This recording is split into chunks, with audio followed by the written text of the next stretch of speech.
Assalamualaikum Gus. Waalaikumsalam warahmatullahi wabarakatuh. Jadi begini Gus, Ya, gimana nak? saya mau nanya Gus, Ya, ini apa nak?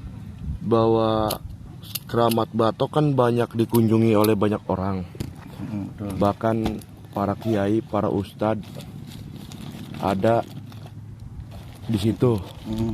Kan bener kata orang-orang bahwa Keramat Batok itu perkumpulan orang-orang soleh, Ya. orang-orang yang ibadahnya itu sudah kuat, ketauhidannya kepada Allah Subhanahu wa Ta'ala. Coba tolong dijelaskan Gus, seperti apa? Bismillahirrahmanirrahim. Allahumma sholli ala sayyidina Muhammad wa ala ali sayyidina Muhammad.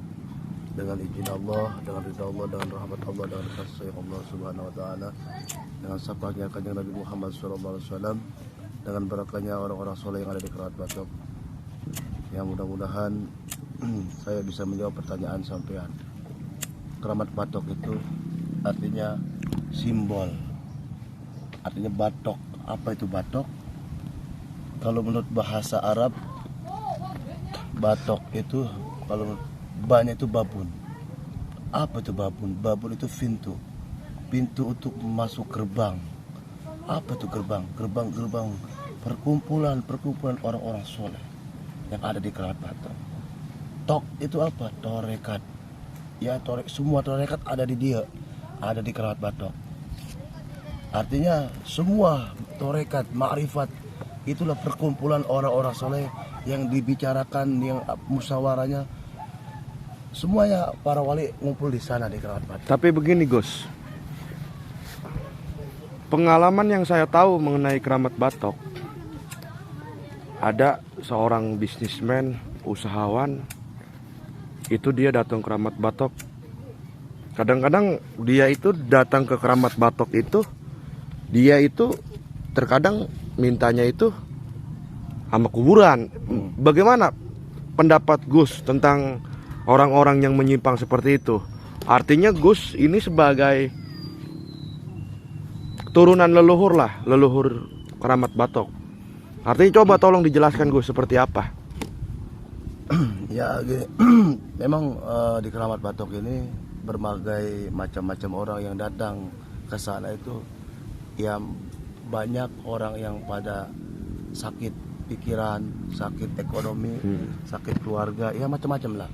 Cuman kadang-kadang kebanyakan bukan keramatnya yang salah atau orang soleh yang salah, orang yang salah bukan dipinta. Artinya gini, harus kita bertawasul, berdoa, minta kepada Allah melalui barokahnya Ibu Yud Keramat Batok yang ada di sana, orang-orang soleh. Artinya apa? Artinya karena tawasul itu jembatan kita menuju kepada Allah Subhanahu wa Ta'ala, agar doa-doa kita dikabulkan oleh Allah Subhanahu wa Ta'ala, disampaikan oleh Allah Subhanahu wa Ta'ala. Sebab kita sebagai manusia, karena kita belum kenal sama Allah, kecuali orang-orang yang soleh yang dekat sama Allah, ya masih jauh karena kita masih cinta dunia. Oleh karena itu kita tawasul kepada orang-orang soleh, wabil khusus orang-orang yang ada di Keramat Batok, para leluhur lah. Ya, artinya tawasul itu jembatan supaya doa kita disampaikan ke Gusti Allah. Hajat kita apa? Insya Allah dikabulkan. Antara dikabulkan tidaknya itu urusan rahasia Allah. Hanya Allah yang mengabulkan doa. Cuman kadang itu ada dua positif dan negatif. Nah, tergantung kalau sekarang begini Gus, menurut pandangan Gus mengenai Keramat Batok itu, ya kita sebut saja banyak pengurus itu yang memanfaatkan bahwa situs sejarah Keramat Batok itu apa, dirupiahkan.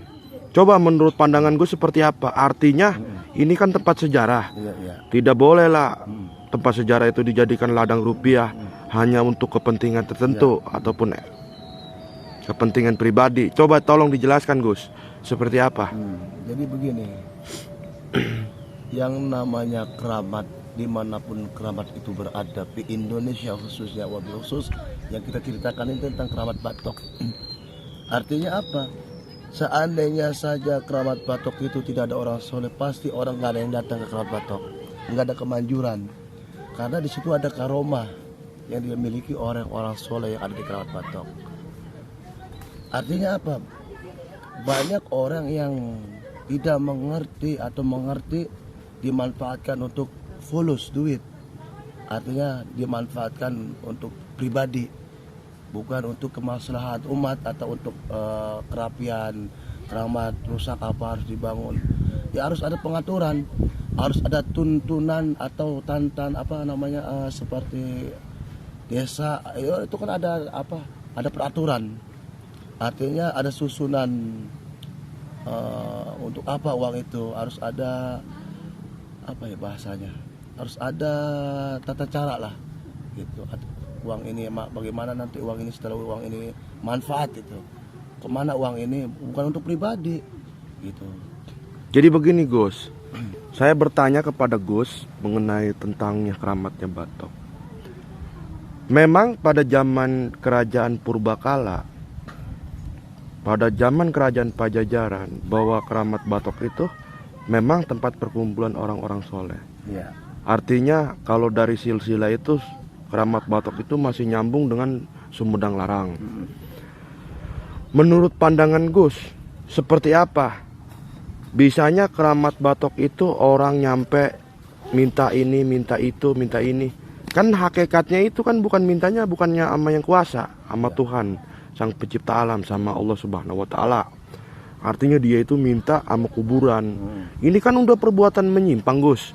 Coba tanggapan Gus seperti apa dengan orang-orang yang seperti ini?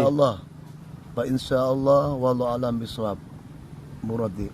Artinya tadi saya bilang, ketika kita datang ke Keramat Batok maupun di makam orang-orang wali-walinya Allah yang dimanapun berada di Indonesia khususnya, jadi keramat itu bukan tempat meminta. Artinya kalau kita meminta ke keramat itu musyrik, menduakan Allah. Dosa yang tidak diampuni oleh Allah itu kedua, musyrik, menduakan Allah. Karena mereka tidak mempunyai ilmu mungkin. Ya kan, kalau menurut Al-Imam Sayyidina Ali radhiyallahu anhu, sahabatnya Rasulullah, mantunya Rasulullah, keluarga Rasulullah, berkata, ada dua perkara yang harus kita pegang. Pertama ilmu, kedua iman. Apa ilmu? Dengan ilmu kita ziarah ke makam wali itu supaya kita tidak sesat, tidak salah jalan. Tawasul, maupun Fatihah, maupun ratib, maupun tahlil, maupun yasinan, maupun istighosah dan lainnya. Saya bertanya Gus sekali lagi, paradigma yang dibangun dari kalangan-kalangan masyarakat, tokoh-tokoh para jawara, pernah sempat bahwa Keramat Batok itu dijadikan ajang perjudian, sambung ayam, hiburan, kayak jaipongan. Coba Gus, gimana pandangan itu Gus? Walau alam mirodi, dengan pandangan saya, Iqra bismi rabbikal ladzi khalaq. Kata karuhun yang ada di Keramat Batok, jangan kau lihat ibarat casingnya. Ketika Keramat Batok ada judi, ada ngadu ayam, ada hiburan. Iqra, suruh baca. Jadi begini gambarnya ada tiga ketika pesta itu. Iqra bismi rabbik, bacalah Anas, baca, jangan kau lihat judinya aja. Ketika pesta datang sebulan penuh, bulan Muharram, bulan Surah, sebulan penuh ngadu ayam, selintir, ayak di dia, terus ada makom keramat ini gambarnya apa? Inna lillahi wa inna ilaihi rajiun. Sesungguhnya kita kepunyaan Allah akan kembali kepada Allah. Harus sadar, eling-eling ke Gusti Allah. Nah, terus hiburan, ada wayang, ada topeng, ada jaipongan. Hiburan, kita butuh hiburan di saat kita galau, yaitu hiburan. Jadi gambarannya judi ini permainan, makom ini kematian. Hiburan ini kita butuh hiburan supaya kita menghilangkan stres. Tuh, jadi gambarannya itu. Cuman karena orang salah arti, salah tafsir, ya tinggal milih. Nah, artinya bagaimana supaya judi ini berhenti? Ya berdoa.